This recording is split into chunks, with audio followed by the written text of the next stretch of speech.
if anything, this episode really did just develop Katsuki's and Deku's relationship to a point where you can see how far both characters have come from where they were as children to where they are now. Granted, Katsuki's never got past the whole idea he's this best person, he's the greatest thing to ever hit the world since sliced bread. Like, literally, he is the best man. He is the best husbando. Like, no one could ever surpass him. And he's always had this fault since age 4. Since age 4, literally, he's been praised to have the best quirk in the business, the best quirk in the school. He's always said to be the best. Like, anything he does is the best. As soon as he shows weakness and someone acknowledges his weakness and tries to help him, he does not like the whole idea, because really he doesn't want to show his weakness. He doesn't want to show, look, I am vulnerable in this state. I can't get up. I can't get past the situation. I need help. He doesn't want to have this whole idea. So when he's a kid and he falls off that log and Deku goes to rescue him and says, are you okay? He does not like the idea. He really doesn't. You can see in his eyes, he's like, you come to me now asking, saying I need help. Like, I am the best. You can't say this to me right now. He's never actually got past that whole idea.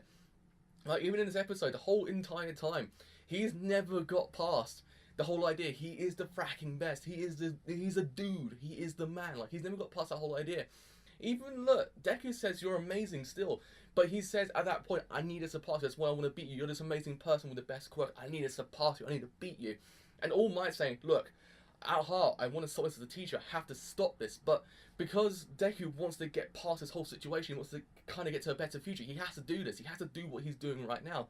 So I can't stop it. And when Deku's about to Detroit Smash, you kind of think to yourself, holy freaking Christ, like, he's actually gonna Detroit Smash Katsuki, but no, he doesn't. He actually kind of uses that and kind of like hits a thing up in the air, and actually kind of just like hammers a hole in the top floor where the actual like kind of bomb is, and helps Ochako. And I kind of thought to myself, that's kind of smart. I freaking like that. I like this episode overall. It's a freaking amazing episode.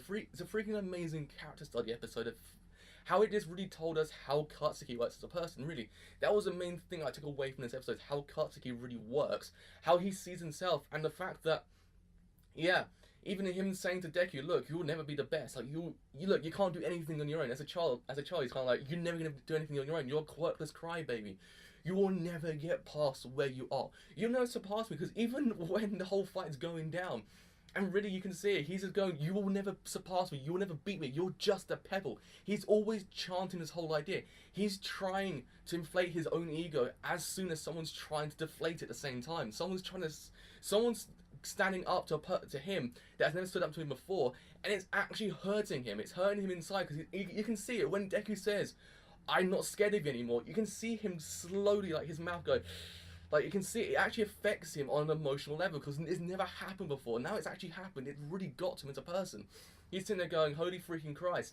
He's not this crybaby, quirkless kid I knew before. He's now gone past this. He is stronger as a person. Holy freaking Christ, who is this now? But he never gets past the whole idea. It's like, you tricked me this whole entire time. You tricked me. You had this whole entire time, haven't you? Like, why would you lie to me? How could you have lied to me? But I mean, it was sad, because as a child, Deku really did just get singled out, since he was this quirkless kid. He never had a quirk, and he's always like, this kid's weird, why does he not have a quirk?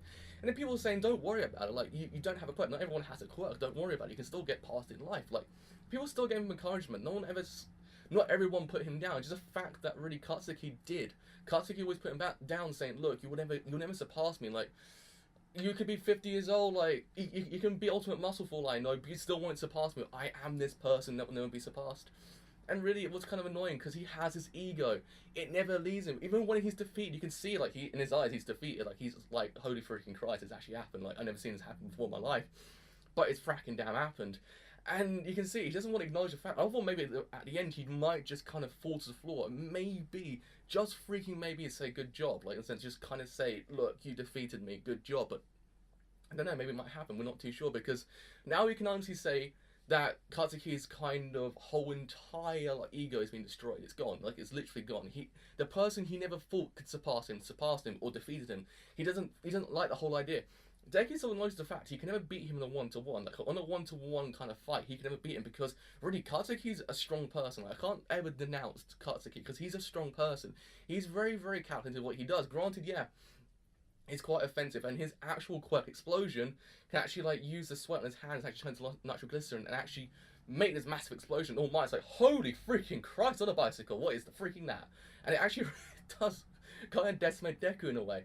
But you can't actually denounce the whole idea. He's actually freaking great at what he does. Like, he has a lot of power. When he used that smoke screen, like, he hit Deku and used the smoke screen, then went behind him and actually hit him again. It was freaking damn smart. I can't ever, like, kind of say no to the man. Like, he's kind of powerful, but he's quite offensive. Like, he's in that whole regard. He's strong, but really what drives him is his ego. That's the main thing. What really drives him is his ego. That's what really frustrates me as a person, because his ego is what's driving him. The fact that really, I will always defeat you. You can never beat me. Whole idea. And it kind of, when it happens, it kind of like, good on you, Deku. You finally freaking did it. I'm proud of you, son. Like, you finally got to where you need to go, and they can go to the future with a brighter future, saying, I've actually defeated the person I needed to defeat. Everyone did actually fight one-on-one, actually defeat each other. Kind of like, I don't know. It'd be kind of interesting to see if it actually does happen one day. Maybe like, I don't know, maybe 200 chapters into the actual manga, they actually fight and one-to-one and actually defeat each other. Hopefully that does actually happen. So I think it can actually be a really interesting whole idea. But really, the other thing I have to note is Ida's character. Ida's character in this episode was freaking amazing. I loved him. The fact that actually he took on the whole persona of being evil, it was just so freaking amazing to watch. And Chaco just started laughing when he said, "Boo-ha-ha-ha," like, did the whole laugh and everything. Like, it's a really cheesy villain, but it's a really effective towards his character, because he's this character who, in my eyes, he's slowly becoming a better character. It's, in essence, originally when I first saw him, I was kind of like, no, mate, like, no. But now I'm kind of like, he's slowly becoming a good character. Like, slowly, maybe just by episode 10, I might actually like him completely. I might actually be this character, which I kind of think to myself, dude, if you weren't here, I'll be really depressed. Like, hopefully it does, because he seems like a really funny character. He seems like he's actually kind of charismatic in a way, but he's kind of, I don't know, he has something about him which kind of pisses me off. But still, overall, it was a freaking amazing episode. How it all ended was just so freaking great. And Chaco's character was amazing as well. She's so cute when she grabbed the actual bomb itself. I thought, oh, I like her character. She's so cute. But yeah, overall, going forward, I'm so freaking hyped for this anime, because it's just so freaking amazing. Like, it's actually blown my expectations out the window. And I thought to myself, Shonen Jump kind of idea anime, like, is it going to be good? Is it going to be like, kind of like my whole idea of Naruto? No, it's actually finally surpassed that whole idea I've had, and actually got to a point where I can honestly say, it's slowly becoming one of my favourite animes of the season, probably number 3 of the season overall. It's just so freaking great to watch. Bones do a great job of what they do. They're just so freaking great at everything they do. And since the animation is so freaking amazing, everything is just so freaking amazing in this episode and in this anime. The soundtrack is so freaking amazing. It's not one thing I can honestly say it's out of place. Everything's just so freaking great. So yeah, with all that said, I've been a driver. If you leave a like, do leave a like. It doesn't quite a bit. Sub. Do leave a sub. It doesn't quite a bit. But with all that said, I have been a driver, and I will see you later.